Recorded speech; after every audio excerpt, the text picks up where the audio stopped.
Hello everyone and welcome back to the channel, Real Chalk Reviews. Here to do the review for Tyler Perry's Zatima. This is season 4, episode 3, Who Left the Door Open. So we open up the episode with Zach trying to sneak up out of the bed while Fatima is taking a nap, but she wakes up and wants to know where he's going. He tells her that Preston called and he's going into the office for a little bit. She gets in her feelings because she wants him to stay there and help her prepare for later on when his partners, Bryce and Preston, come over for dinner. He says he's just going to run to the office real quick and come back and he'll do whatever it is she needs for him to do. He tells her to go ahead and just take a little nap because she's been tired lately. And then he teases her about snoring. She claims she didn't snore, so he had to pull out the receipt and show her on video how she was calling the hogs. So we head over there to Rise Ventures, and Bryce goes in the office where Zach is, and they talk about the dinner later on that night, and Bryce says that he's bringing some very expensive wine. They start talking about Angela and how he helped her scrub the internet of her pictures, this and that and the other. And Zach over there like, oh, so you over there playing Geek Squad. Basically telling him that Angela is using him and playing in his face. And Zach goes on to show him what he needs to say to Angela and how he needs to treat her going forward, basically setting him up to get cursed the hell out. But Zach has him looking like a plumb fool in there holding his peace, talking about I got 304s and get up on these nuts. And he's walking towards Zach, and I instantly thought about season 1 when he was actually attracted to Zach. But Preston walks in and he's looking like, whoa, what's going on up in here? So Preston, he starts talking business and he tells them that he knows somebody that can help them obtain this commercial property. But he wanted to make both of them aware that because they are minorities, it may be hard for them to get it. So Bryce wasn't quite understanding. He feels like they shouldn't have a problem with whatever, long as they have the capital. But Preston just wanted to make him aware that there is racism in real estate, especially when it comes to commercial properties. But they all agreed that they'll try for this property anyway, and Preston said that prepare to celebrate later that night at the dinner. Bryce tells Zach that he was bringing a date and it was going to be Angela. But Zach told him, let me ask Fatima first. So we go over there to Zach and Fatima's, and she's coming in the door struggling with a whole bunch of bags where she done went to the grocery store to get some stuff. Angela calls her on the phone and we see her still frolicking around in this same pink outfit she's had on since the yoga class. No shade, but I'm just saying. We've seen Fatima change twice since she came home from the yoga class. So, I mean, really. But anyway, Angela can hear the frustration in Fatima's voice as she's telling her she's trying to do all these different things and that Zach went to work. Angela feels like Zach needs to be there doing all those things because Fatima is pregnant, and she offers to go over there and help Fatima, but she lets the cat out of the bag that Bryce asked her to be his date. Fatima gets upset because she was not expecting any +1s. So Zach, he clicks in while she's on the phone with Angela, so she hangs up with her, and Zach can already hear it in her voice that he was in trouble, so she read him real quick and asked him, was Preston bringing anybody? And he said he didn't think so. She said, well, we'll just cook extra and don't do it again. So we go over there to Belinda's house where we see Nate sitting there clipping his toenails and piling them up on this lady's table looking like dirty coconut flakes. I'm like, oh no sir, me and him would be fighting. So Belinda, she comes downstairs disgusted and told him it's time to take his nasty ass home to his wife and let her get a turn. He's been at her house for 3 days and it's time for him to go. So she starts gathering up all his dirty clothes and dirty socks and basically puts him out. And he tells her, well, I'm not coming back. And she really didn't give a damn. So he left with all his little stuff, but left them damn toenail clippings on her table. So Nate leaves there and goes down to the barbershop because now he's looking for somewhere to lay his head. Mr. Tyrone flat out told him before he could say anything that he could not stay there. And he asked Tony, can he go back to his house? Tony told him no, because he don't want to.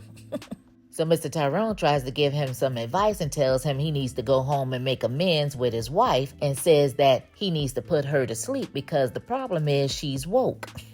So Nate agreed that the best love making comes after a breakup and started talking all this big willy talk about what he was going to do to Lori, but then turned around and asked for a testosterone pill, like, Nate, please. So Mr. Tyrone told him he would not need a pill for that earring stub he had down there.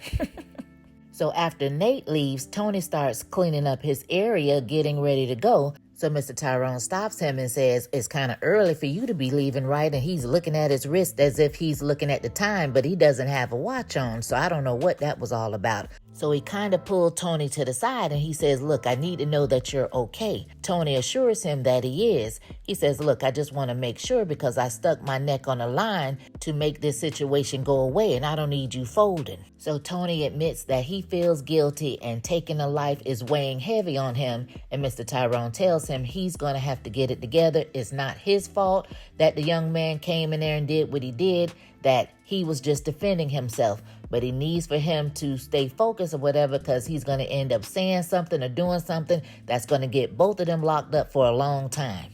Tony vows that he's not going to do anything to jeopardize their freedom, and Mr. Tyrone says that he believes that that's why he didn't mind doing what he did. And he also promised Tony's dad that he'll take care of him. So Tony tells him that he'll get it together, and he's so appreciative. He gives Mr. Tyrone this great big old bear hug from behind, and of course Mr. Tyrone don't play that. He's like, what is you doing? Get your ass off me before these ninjas think I'm soft. Like, go ahead and do what you gonna do. Get up out of here. So what I want to know is, what did they do with the body? And why didn't you guys call the police? Because clearly it was self-defense because he was being robbed.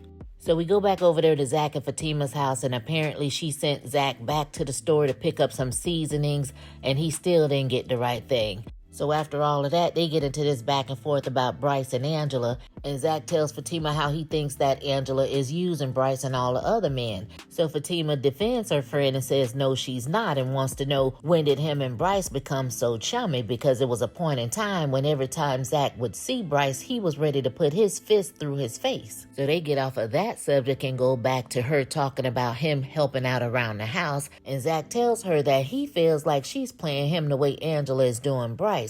And Fatima lets him know that the ring on her finger says that he's doing his duties. He tells her, well, he has some duties for her to do later on. And that's when they get a knock on the door. So Zach goes to get the door, and when he opens it, it's Bryce and Angela. And he's all fake and phony like, oh, hey, Angela, hi.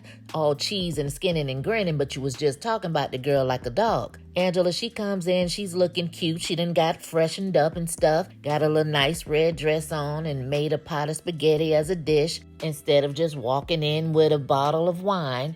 And for some strange reason, Bryce got this wild hair up his behind and started rambling off some crazy mess, taking that advice from Zach from earlier, and almost got beat down. So he basically gets saved by the knock on the door, and Zach opens the door really without even looking. Don't know who it is, didn't ask who it was. He just opened the door. So Preston walks in along with Deja. So he looks at Deja like, go home, Deja. So Preston says that that's his date, and Fatima tells Zach he needs to handle the situation before she does. So we go over to the hood and we see Jeremiah, and he's actually shooting up. He's calling out for his mom. He kind of passes out a little bit, and the next thing you know, his mom appears and she says, I'm right here, baby. And that's where the episode ends.